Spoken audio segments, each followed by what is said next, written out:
হঠাৎ একটা মার্কেটিং হলো, বড় মা বড় মা বড় মা বড় মা। আমরা কি জানতাম?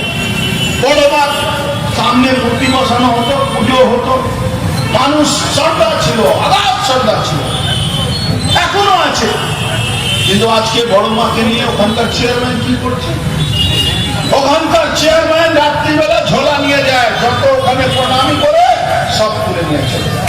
এইটা নিয়ে চেয়ারম্যান ভাবছে যে বহু মারামারি হচ্ছে। ওখানে একটা অঞ্জন দাশগুপ্তার ভাই ছিল, ভাই আছে, ওই কি নাম আছে, দাশগুপ্তর নাম আছে। আর মাঝখান থেকে এই ধৃতরাষ্ট্রের মতন পার্থভূমি বসে আছে, যে মাল বেশি নেবে তার সঙ্গে ও আছে। এই জন্যে আজকে ওখানে টুটুলকে মারছে কে? ওখানকার এমএলএর বউ চটি দিয়ে পেটাচ্ছে।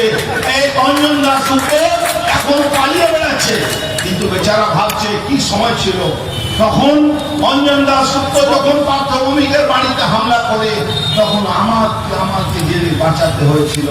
আজকে টুটুল তার ভাইকে কে পেটাচ্ছে? এমএলএর বউ চটি খুলে মারছে সবার সামনে। কেন?